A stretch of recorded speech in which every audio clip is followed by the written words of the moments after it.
welcome back to my channel. Hope you're having a great day. So today I'm doing a little bit of a different video for you. I want to show you how I mix my paints, and I also want to show you the reaction that the DecoArt Americana brand paints have with Floetrol. I'll show you that in just a few minutes. So I'm going to be using some golden colors as well as some turquoise colors, and of course some white. All of my paints today are DecoArt Americana brand paints or dazzling metallics or extreme sheen. So I have a variety of DecoArt paints. So what I'm going to do is I'm going to show you close up in a little bit here how I mix my paints and what the consistencies are.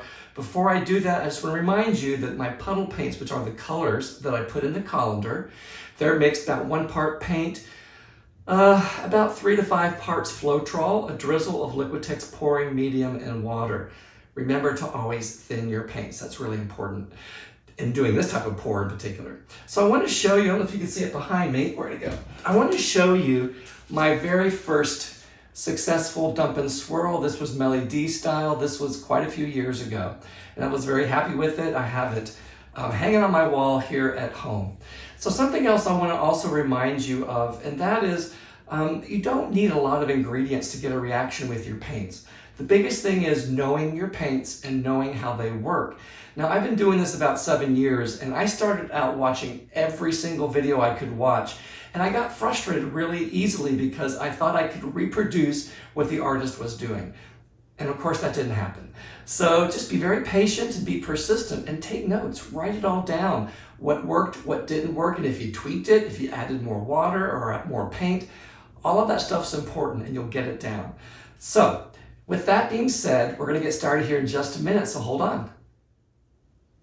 Okay guys, here we are. We are back. Trying to give you a bird's eye view here of my mixing of my paints. I'm going to be mixing some Calypso Blue by DecoArt Americana in this 8-ounce cup. I also have my strained Floetrol in just another cup. I have my water as well. So this is what we're going to be using. Always make sure you shake it up before you open the bottle. I'm just going to pour it in.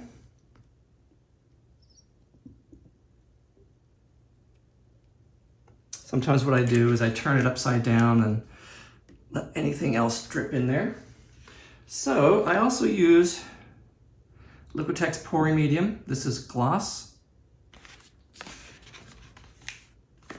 And I just put a drizzle, just like, just a simple drizzle. Just like that. Now, what I want to show you, and hopefully it works out this time, is when I pour the Floetrol in, watch the paint you might see some lacing in there.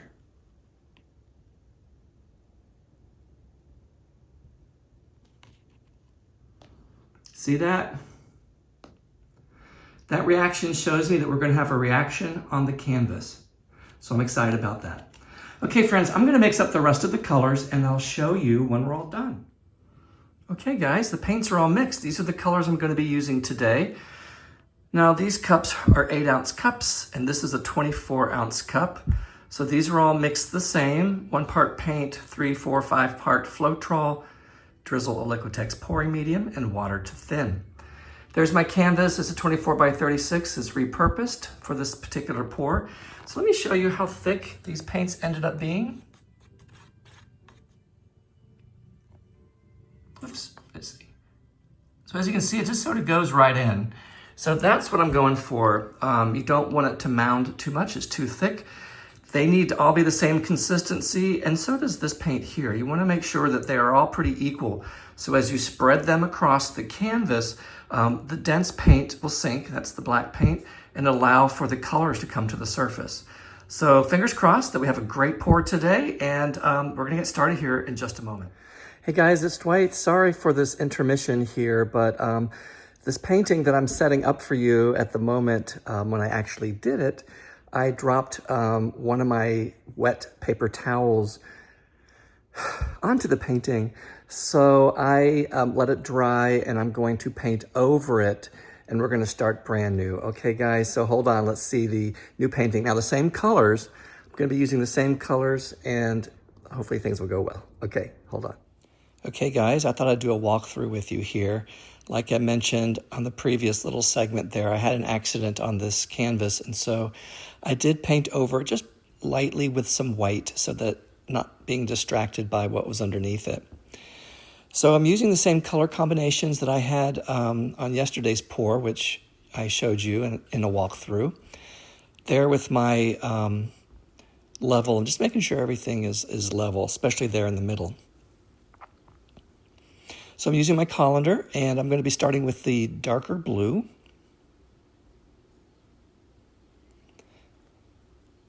And then I'm going to add some white on top of that.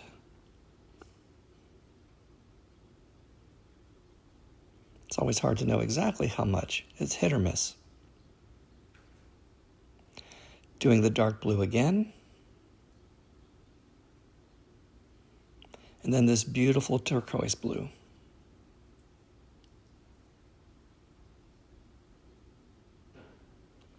Now I didn't want them to come out of the holes quite yet, although it's starting to seep out. I wanted to put a little bit of a buffer between the gold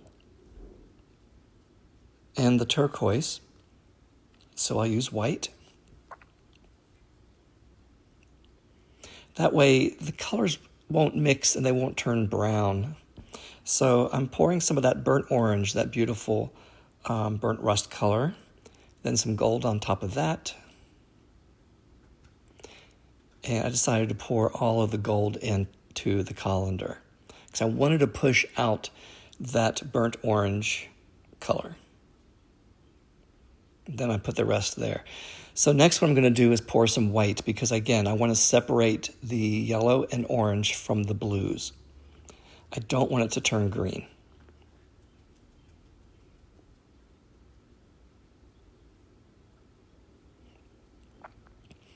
So I'm picking up my turquoise blue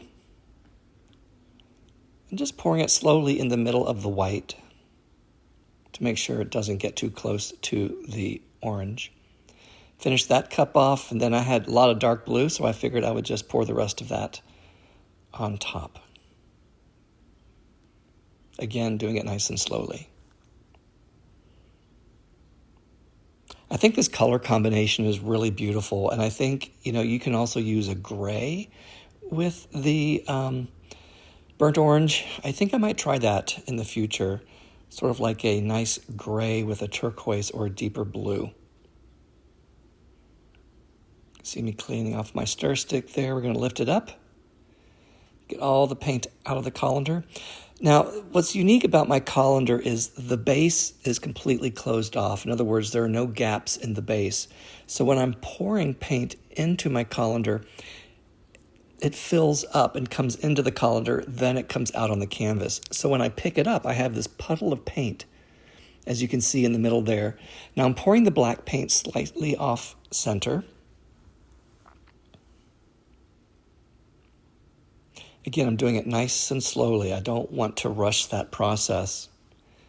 If you do, you take the risk of dispersing more of that paint out of the way. So now this is sped up a little bit, but I'm going nice and slow.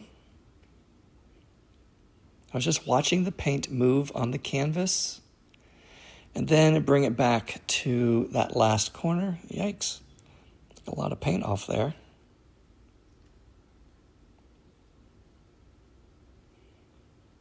And a little bit of recentering and put it back down. Now I was excited because you could actually start to see the color coming through. I can see some of the orange and gold, and of course the blue and turquoise.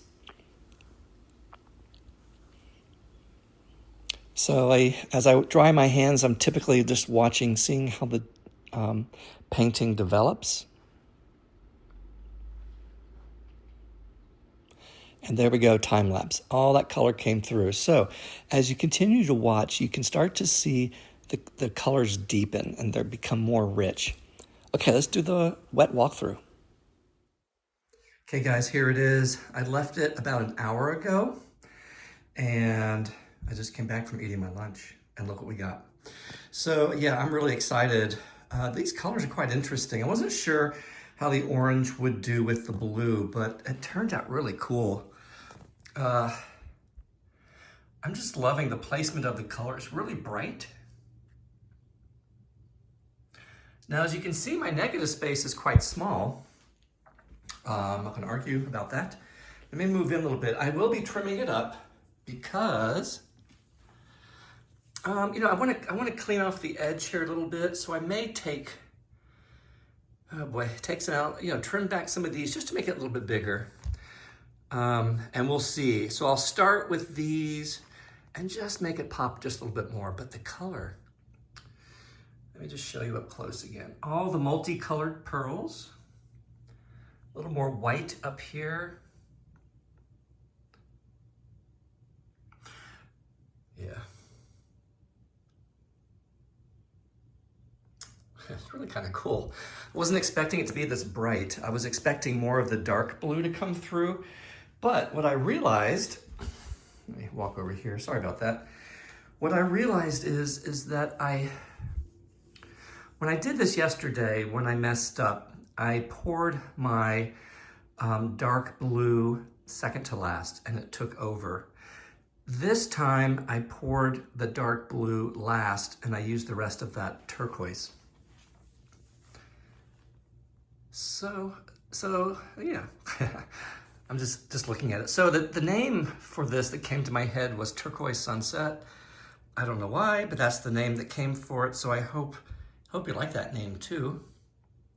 I just love the way the turquoise is speckled in these pearls. Let me just go slowly so you can see.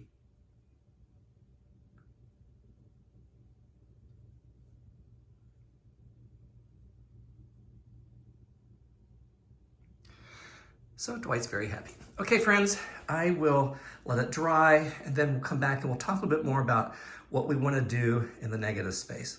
Okay, thanks for watching and I'll see you in just a few moments. Okay, guys, it's the next day. Let's check things out and see how things turned out. Beautiful. There we go. All done. It's looking good. So I will do a quick little walkthrough just to show you that nothing changed since I showed it to you last night. Well, you know, the previous segment, that's for sure. There we go. A little trouble focusing there. I'm really happy. I'm really glad that it's dry.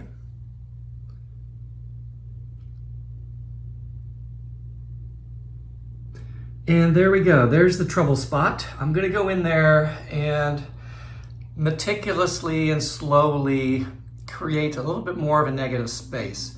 I see some issues right in here. I'm probably going to go in there and it might even just clean that out. We'll see. So I'm going to put this on time lapse for you so you can watch the whole process and then we'll do a final walkthrough. Okay, here we go, guys. So as you can see, I'm just slowly opening up the negative space. I took out that whole section, kept a cell there and just sort of trimmed things out. It just kind of provides more definition around the negative space. So here I am finishing up and we'll look at the dried results. Okay guys, here we are. It is done. I've cleaned up the negative space. It added a little extra. What I took out down here was just a blob. It was a little bit of a mess. So I figured, let's just take some of that out, open it up a little bit. I kept the pearls up here because I thought that those pearls were of interest. And yeah, that's pretty much what I did. So I'm really happy with how it turned out. So I was trying to think, like, how would I hang this? There's one orientation, but over on this side, I kind of like that too. So it's hard to say. Okay, friends, thanks for stopping by. I had a great time doing this painting, beautiful colors, and we'll see you real soon. So I hope you have a great rest of the week.